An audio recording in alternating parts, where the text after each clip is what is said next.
it's always the dream. But no, I don't think so. It's just all gone to plan so far. I think, even yesterday, I felt like it was a day where, England played really well, but we managed to wrestle it back late in the day. It's just worked out fantastically so far. Winning early on in day 3 just doesn't happen in MCG. So it's a fantastic result. Yeah, to go 3-0 up for this, team to win the Ashes. It's the first Ashes victory for a lot of the guys in the team. It's just a great feeling. Can you think of a more dominant 3 tests or a more dominant series as far as wrapping something up so quickly that you've been a part of in Test cricket, or I guess witnessed in Test cricket? Not that I've been part of.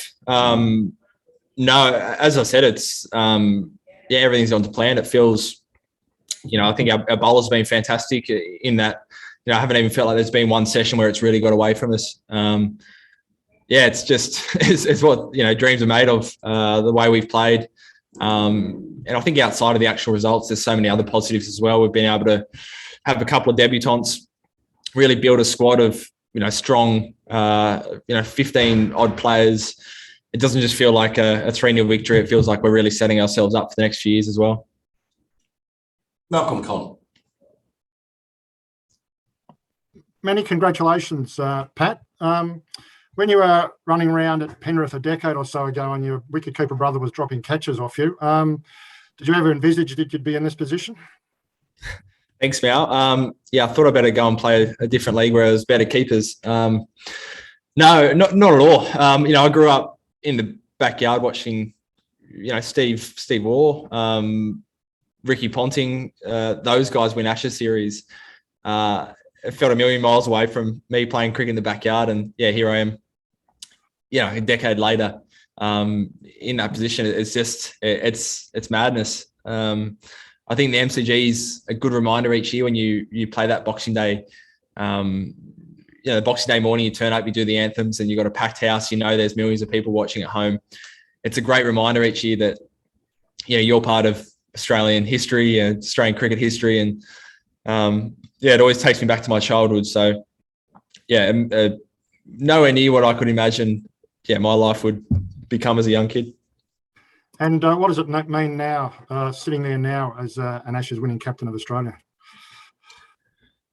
I don't think it's really fully hit me yet. As I said, Steve Waugh, Ricky Ponting, Michael Clarke, those guys were the captains I grew up watching and idolising.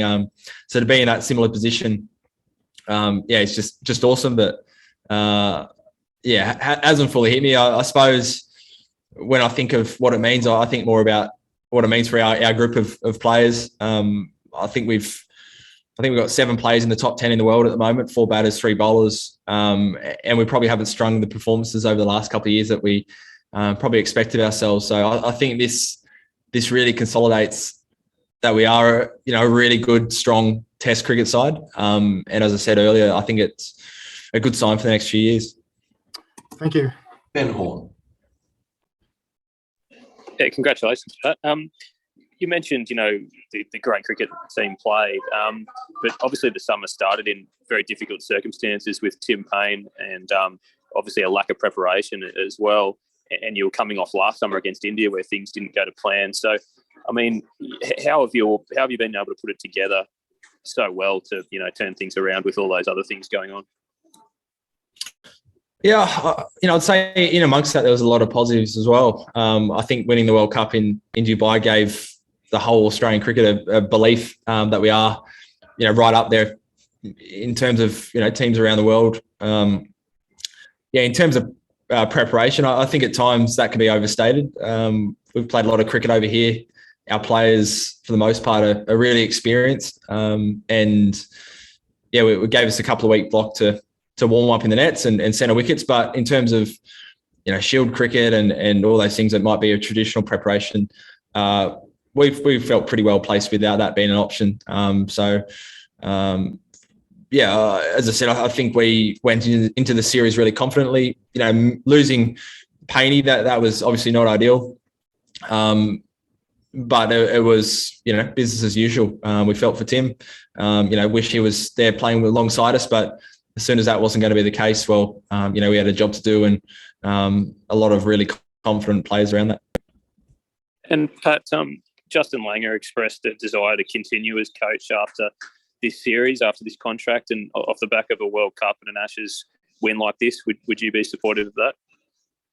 I think we'll savour this victory today and continue for the Ashes. And I don't think today's the day to speculate on that. I think we'll sit down all together after this series, or whenever I think his tenure's up in his contract's up for renewal. In a few months. I think we'll visit that then. Andrew Wu. Yeah, well done, Pat. Wanted to ask a question looking ahead to Sydney and your pace attack. Scott Boland after 6 wickets today. I mean, will he play? But he got a bit of a selection headache. It's one of those good days where, as captain, I can firmly say I'm not a selector because good luck to him. Even Jai Richardson with a niggle presented the opportunity to Scotty Boland, but even I thought it was a really brave call by the selectors and to bring in Scotty this game. Full credit. They've made the right call. Good luck for Sydney. Jai will hopefully be available. Joshy will hopefully be available. You've still got Nessa here in the squad. No idea. There might be a spinning trait. You got Mitchell Swepson bowling beautifully. So we'll wait and see. It's a luxury at the moment. As I said, we've got so many fit available players that could step right in, and we know they're going to do a great job. You mentioned before earlier about how this summer's really set you up for the next 2 or 3 years. I mean, what is that goal you're talking about? Is it to get to number one? Is it to win in India? I mean, what are some of the, medium-term goals for the team? The Test Championships now a big thing. I absolutely want to be in that final in a couple of years' time. I think winning away from home, we've got a great opportunity to go over to a couple of subcontinent tours. I think that's a big challenge for any Test team. You can see England coming over here. It's foreign conditions for them. I think, I think winning at home, when Australia cricket has been at its best and the Test cricket side, they win at home and they, have a really good record away. So, as I said, I just feel like it's building. We've got a great squad of 15, 20 guys we can pick from. And I think we've got options for anywhere in the world. Andrew Ramsey. Congrats, Pat. Just on that, the fact that you've got that squad of fast bowlers now, and probably in summers past they'd been around, but you hadn't used them. Was what India did last summer a bit of a wake-up call that you can't just go through a summer with the same guys, even though injury and, in your case, bureaucracy has kind of forced your hand a bit? Was that always going to be a bit of the plan this summer? I think 5 Test match series, it's inevitable. There's going to be some changes. Even with the 4 match series, it's probably rare that you played the 3 the whole time. So I don't know. I think, last summer came with some different challenges, more than just, us 3 playing all 3 games. I think greenie bowling more, if in some ways, means you can stick with the same fast bowlers if you need to. But it really is case by case. There's lots of other factors that probably go on behind the scenes that you might not see with particular kind of niggles and injuries and, as much as dips in form for fast bowlers. So, it's worked out really well that we've had the opportunity to blood a lot of players. Is it a blueprint for going forward? Don't know. We'll wait and see. Ollie Caffrey. How much determination is there in the group to make it 5-0 now and join those teams of 06, 07, 13, 14 and making it a whitewash? To be honest, we haven't spoken about it at all. We'll save this victory. Our job at the start of the series was to try and retain the Ashes, and it's a pretty happy change room at the moment that we've done that. So we'll enjoy a couple of days and refocus. But it's moments like these where everyone's clicking, everyone's playing really well. That's what you want to really make the most of. So 2 more Test matches, home conditions. A few of the guys were part of that whitewash series, the 5-0 in 2013-14. A few more in the 4-0 last series. So there's a lot to kind of look back on, but we'll savour this one, and then once we get to Sydney, we'll be back on the tools. Christy, I assume that's Christy Doran.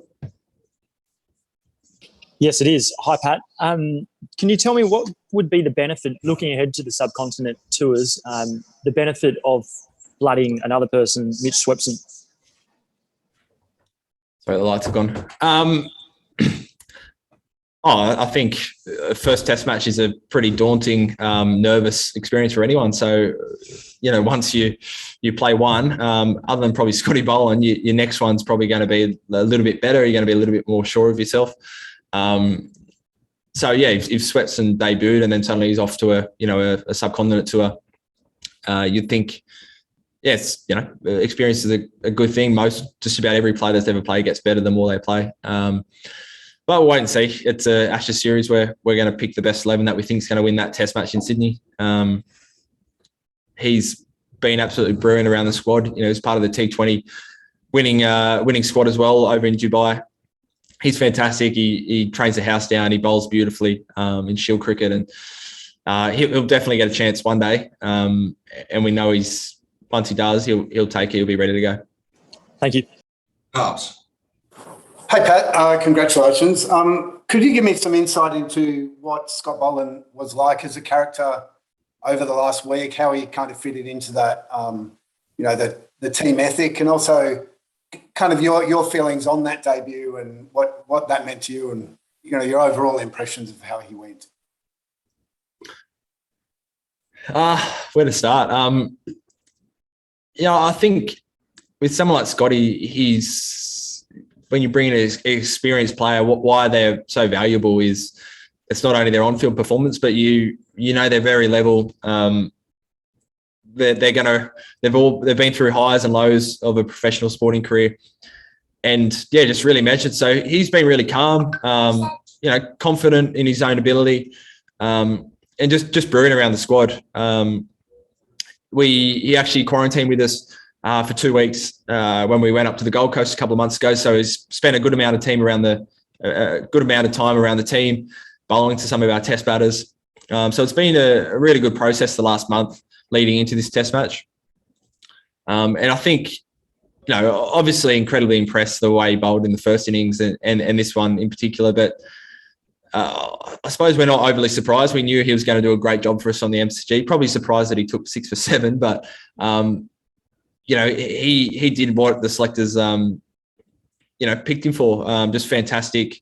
I think more than just for Scotty, I think it's the 3 selectors deserve a whole amount of credit. They've really picked a horses for courses type selection with Scotty, and he showed that's there's enough info to pick him on 80 odd Shield games here. I think he's averaging 14. And just repay that faith. 2 more here, guys. Sorry, Tony, you got another one? 2 more here, guys. Eddie Summerfield, and we'll finish off with Ben Hall.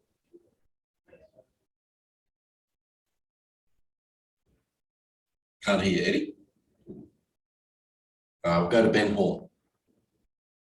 Hey, Pat, what you've heard of Mitchell Stark's efforts this series so far, he had a very difficult time last summer personally and put under huge pressure externally, I suppose, coming into this series. And, just what he's been able to do in this test and also when you weren't there as well and he had to take up the mantle as the lead of the attack. Yeah, for me, he's just been just about the player of the series so far. Just fantastic. You saw in last week in Adelaide how he lifted and led the attack. I actually think this summer he's gone to a new level. I think he's experience. He's played 70 odd test matches, but I think he's found another gear. With the ball that's not swinging, he's taking wickets consistently, beating the outside edge consistently. He's been titanic for us. So really happy with him. I think, at the start of the summer, we spoke about how there is external pressure, but absolutely zero internal pressure. We know what a superstar he is. He'll go down as one of the all-time great Aussie bowlers. And I think, I think we've got to remember that sometimes. He's got a strike rate under 50. He's taken 250 odd wickets. He showed his class on all conditions. So just as a captain, I just feel so lucky that I've got someone like him in my team. He's a left armer. You're going to give him the ball and he's just going to create something. So couldn't be happier for him. Just a brilliant 3 test matches so far. Thanks, guys.